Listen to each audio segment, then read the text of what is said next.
Hello my dear friends, welcome back to the channel, and today's topic is difference between efficiency and effectiveness.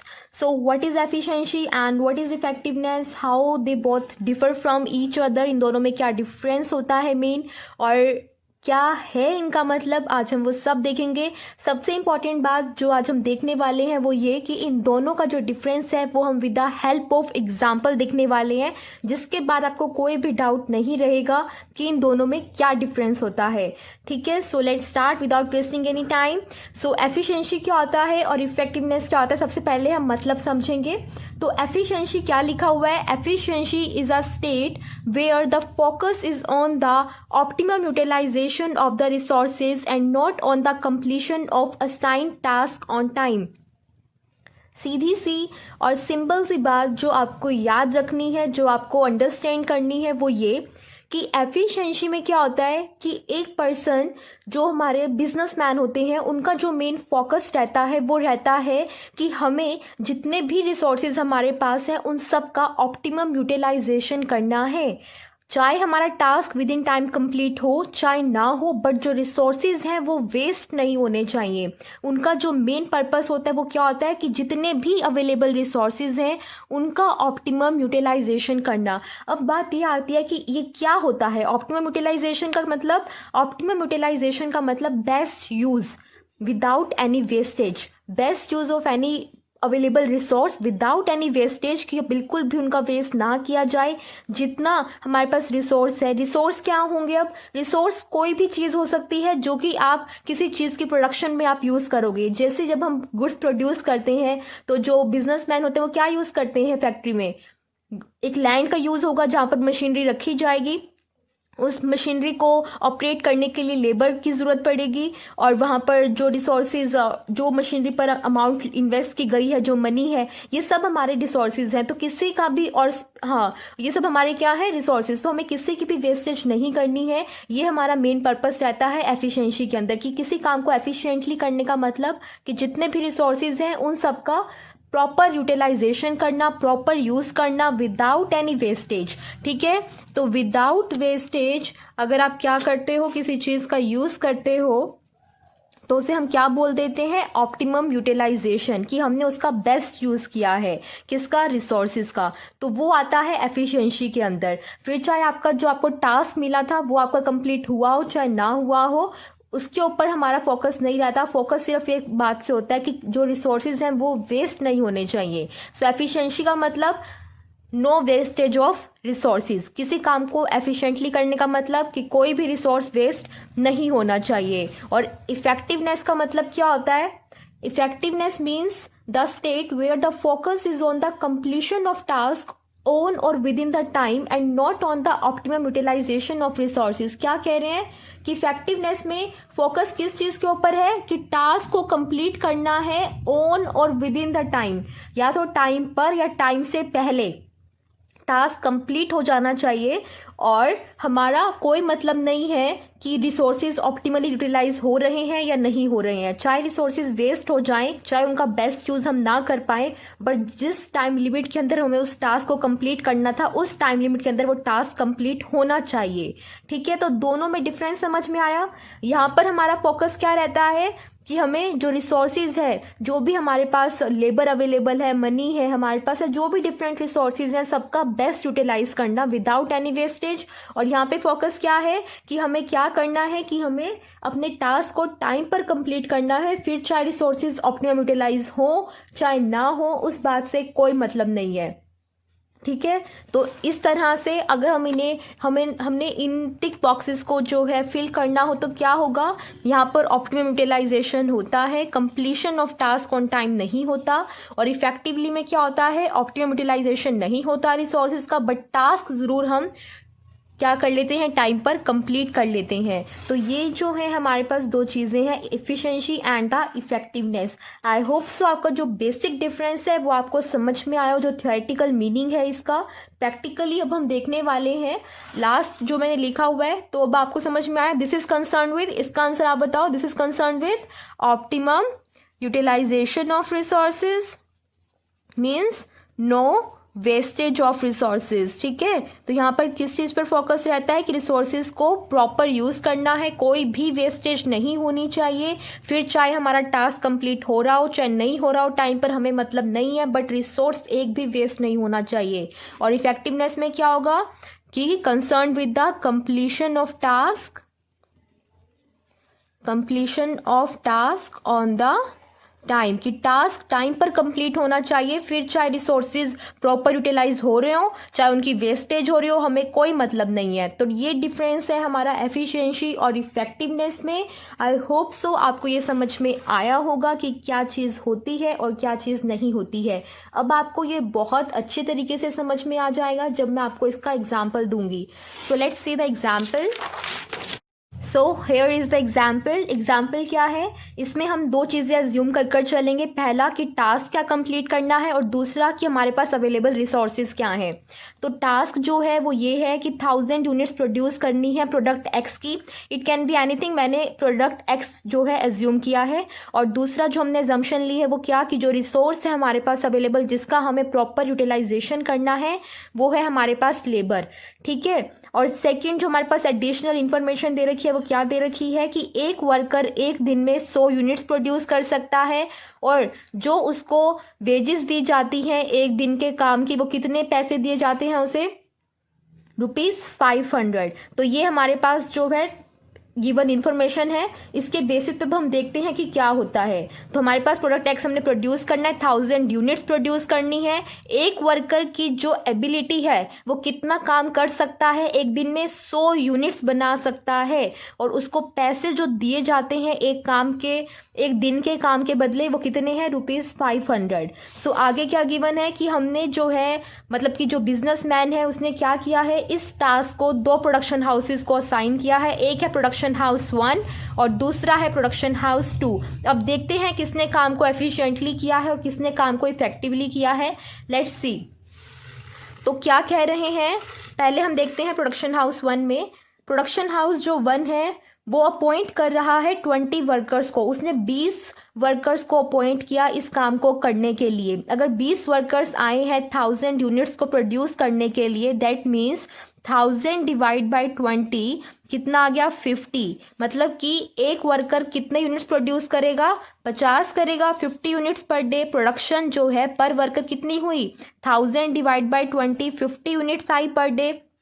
ठीक है, तो इस according हमारी जो cost आई, 20 workers थे, 20 इंटू 500 पर वर्कर वेज है जो मैंने बता रखी है, ये देखो।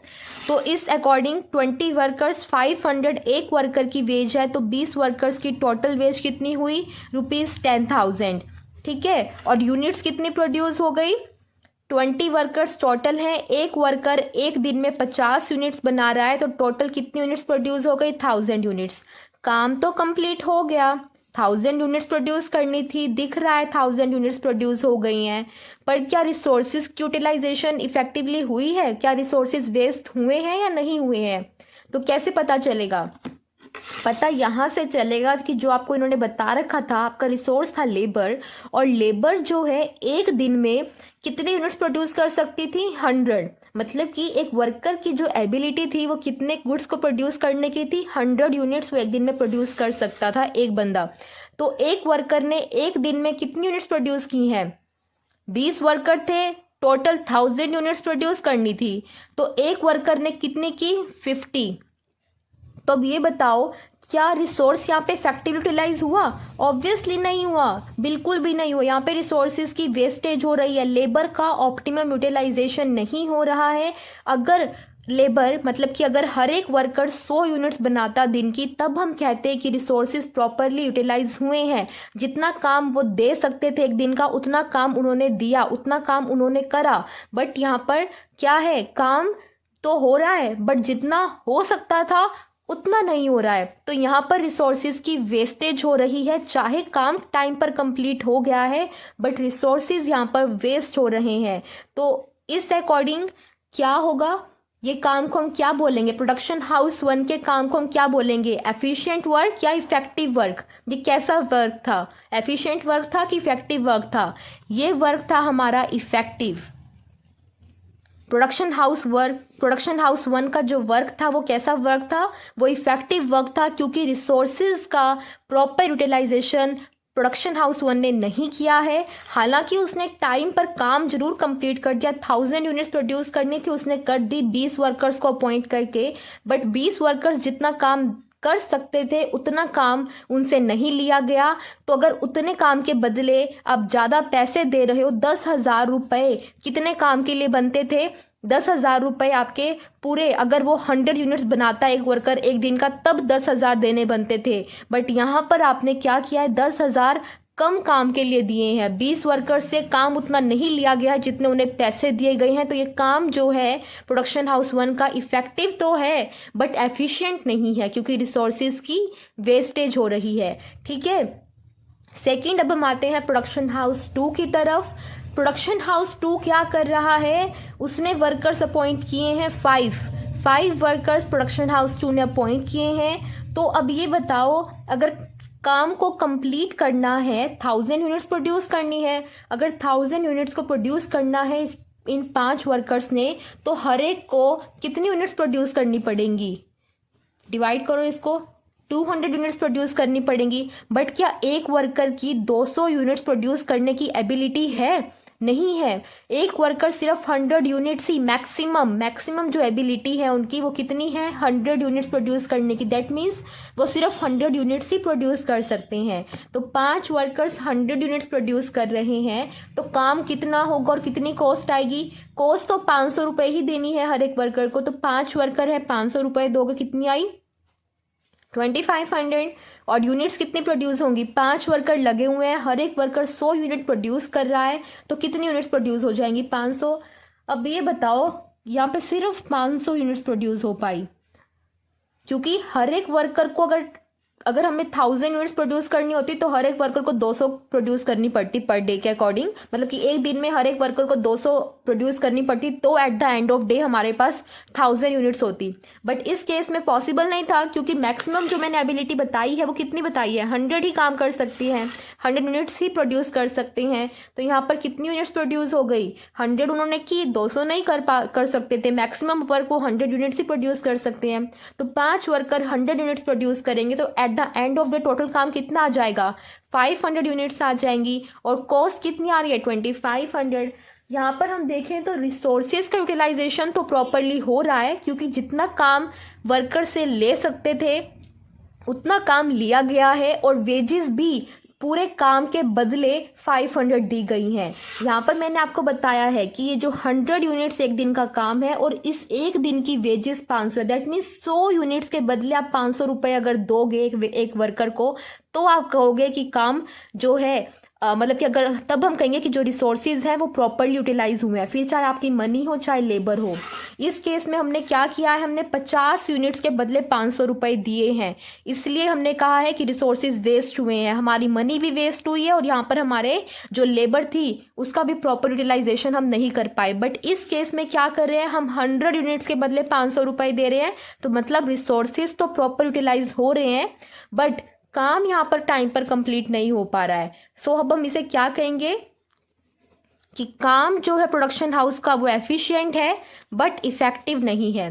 सो आई होप सो आपको ये दोनों चीज़ें समझ में आई कि किसने काम को एफिशिएंटली किया और किसने काम को इफेक्टिवली किया। प्रोडक्शन हाउस 1 का काम इफेक्टिव क्यों था और प्रोडक्शन हाउस 2 का काम एफिशिएंट क्यों था, क्योंकि एक वर्कर की एबिलिटी 100 यूनिट्स की थी, उसके बदले 500 दोगे तो काम को कहोगे कि हाँ ये एफिशिएंटली भी है और इफेक्टिवली भी है। बट यहाँ पर ना तो इस वाले केस में क्या हुआ, काम तो कंप्लीट हुआ बट रिसोर्सेज की वेस्टेज हुई, तो ये काम इफेक्टिव कहलाया। यहाँ पर क्या हुआ, यहाँ पर रिसोर्सेज की वेस्टेज तो नहीं हुए, रिसोर्सेज को प्रॉपर यूटिलाइज किया गया बट यूनिट्स कम प्रोड्यूस हुई, तो काम क्या था, एफिशिएंट तो था बट इफेक्टिव नहीं था। आई होप सो कि आपको इस एग्जाम्पल के बाद ये कंसेप्ट कभी नहीं भूलेगा और अच्छे से आपको ये समझ में आ गया है कि एफिशिएंसी और इफेक्टिवनेस के बीच क्या डिफरेंस होता है। गाइज अगर आपको ये चीज़ समझ में आ रही है so please like the video और इसको सब्सक्राइब करना चैनल को मत भूलिएगा, क्योंकि अगर आप नहीं करते हो सब्सक्राइब तो आपको नहीं पता चलेगा कि मैंने न्यू वीडियोस अपलोड कर दी हैं। और हाँ, नोटिफिकेशन जो बेल होती है, बेल आइकन बना होता है, उस पर प्लीज़ प्रेस करना, तभी नोटिफिकेशन आएगी कि new video has been uploaded, कि न्यू वीडियो अपलोड हुई है एडुकॉम की तरफ से, और आप जाकर उस वीडियो को देख सकते हो और अपने कंसेप्ट्स को क्लियर कर सकते हो। जो बेसिक, जो ओनली पर्पस है इस चैनल का, वो सिर्फ यही है कि आप लोगों के कंसेप्ट्स को क्लियर करना। ठीक है, सो अभी वीडियो खत्म नहीं हुआ है, मुझे आपको एक और चीज़ बतानी है। अब मुझे आपको एक एग्जांपल ऐसा भी देना है जहाँ पर काम इफेक्टिव भी है और एफिशिएंट भी है। ठीक है, क्योंकि हम किसी भी काम को क्या कहेंगे, किसी भी टास्क को हम कहेंगे कि हाँ ये टास्क अच्छे से हुआ है, तभी हम उसे कहेंगे जब वो टास्क एफिशिएंटली भी हुआ हो और इफेक्टिवली भी हुआ हो। जैसा कि मैंने लिखा है, A task is said to be well managed when it is done effectively as well as efficiently। कि एक टास्क को हम क्या कहेंगे कि अच्छे से मैनेज किया गया टास्क है, तब भी हम उसे एक वेल मैनेज टास्क बोल सकते हैं जब उस काम को effectively as well as efficiently किया गया हो। ठीक है, सो when it gets completed on time with the optimum utilization of resources। कुछ भी बोल सकते हो, मतलब तो दोनों का ही सेम है कि काम को without wastage of resources with in the time और ऑन द टाइम कंप्लीट करना अगर आप कर पा रहे हो, तभी हम कहेंगे कि आपका टास्क, आपका जो काम था वो बहुत अच्छा था। तो ये वाला जो काम यहाँ पर मैंने आपको दिखाया जो कि वेल मैनेज नहीं था, क्योंकि ये इफेक्टिव था, एफिशिएंट नहीं था, ये एफिशिएंट था, ये इफेक्टिव नहीं था, तो जिसमें दोनों होंगे प्रेजेंट, उस काम को कहेंगे कि ये काम अच्छे से हुआ है। सो अगर हमारे दोनों प्रोडक्शन हाउसेस 10 वर्कर्स को अपॉइंट करते और हर एक वर्कर 100 यूनिट्स बनाता, तो उस टाइम पर जो हमारी कॉस्ट आती वो आती 5,000, क्योंकि 10 वर्कर्स हैं, एक वर्कर की वेज 500 रुपये है, तो 10 वर्कर्स की वेजेस कितनी हुई, ₹5,000। और यूनिट्स प्रोड्यूस अगर हम देखें, एक वर्कर 100 यूनिट्स प्रोड्यूस करेगा तो 10 वर्कर्स 1000 यूनिट्स प्रोड्यूस करेंगे। तो आप देख रहे हो कि कॉस्ट कितनी आ रही है, 5,000 1000 यूनिट्स के बदले, 1000 यूनिट्स बनाने के बदले 5,000 आप पैसे जो है रुपीस दे रहे हो। तो यहाँ पर रिसोर्सेज भी बेस्ट यूटिलाइज हुए हैं और काम भी कंप्लीट हो गया, क्योंकि 100 यूनिट्स के बदले ही 500 रुपये दिए गए हैं और यहाँ पर टास्क भी कंप्लीट हो गया जो कि 1000 यूनिट्स को प्रोड्यूस करने का था।